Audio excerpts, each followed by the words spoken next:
Something was wrong the moment Amara woke up that morning, and the feeling refused to leave her chest. The interview email was gone. She sat upright in bed, refreshing her inbox again and again, her fingers stiff as panic crept in. The message had been there the night before. She remembered the exact words, the subject line, the timestamp. "Congratulations.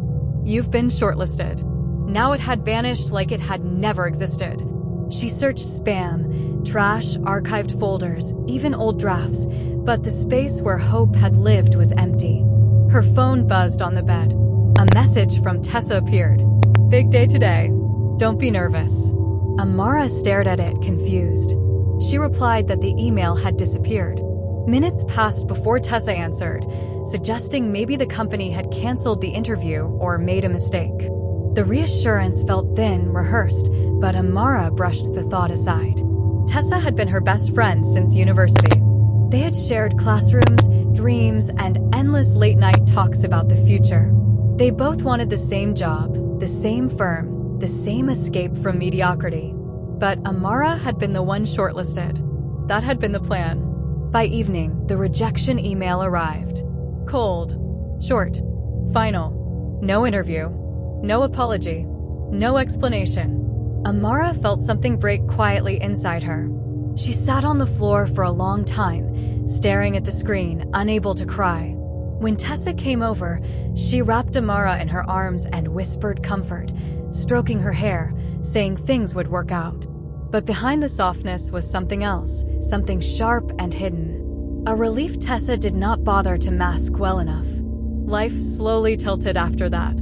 Amara's confidence drained away piece by piece. Job applications went unanswered. Savings thinned. Bills stacked up. She stopped dressing up, stopped believing she was talented, stopped trusting her own memory. Meanwhile, Tessa transformed. New clothes. New confidence. New routines. She spoke less about struggle and more about meetings, deadlines, and growth. Soon the photos appeared online. A sleek office. A desk with a nameplate. The Orion Group logo glowing behind her smile. When Amara asked about it, Tessa laughed lightly and called it luck. A coincidence. Amara nodded, but the word burned. The firm only hired one candidate per year. One seat. One future. The same future Amara had almost touched. The truth crept in slowly, cruelly. One night, unable to sleep, Amara opened her old laptop, the one she hadn't used in years. She didn't know what she was looking for, only that something inside her demanded proof that she wasn't crazy. Buried deep in old backups, she found it. The interview email. Opened. Read. Deleted. Timestamped from her account, but accessed from a different location. Tessa's address. Her hands shook so badly she dropped the laptop. Every strange look, every delayed reply, every moment of false comfort suddenly made sense. The betrayal was not impulsive. It was careful, planned, patient. When Amara confronted Tessa, there was no shouting, no denial. Tessa listened calmly, then admitted everything in a quiet voice. She had deleted the email, answered follow-up calls, sent Amara's portfolio under her own name, memorized details about Amara's life to pass interviews. She had slowly erased Amara and stepped into her place. When asked why, Tessa's answer was chillingly simple. She was tired of being second. Tired of watching Amara shine while she waited in the shadows. "You would have forgiven me eventually," Tessa said. "You always do." That was when Amara realized the betrayal was deeper than the job. It was rooted in years of silent envy. Armed with evidence, Amara went to Orion Group believing truth still mattered. The meeting was brief. The HR manager listened, expression unreadable, then leaned back and said the company already knew. They had noticed inconsistencies early on.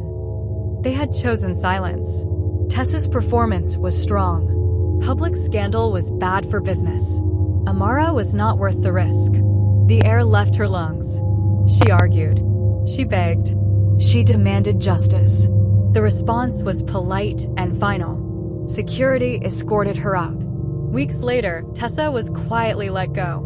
Not exposed. Not punished. Just removed, like a disposable file. No public apology followed. No correction. No offer to Amara. Instead, something worse happened.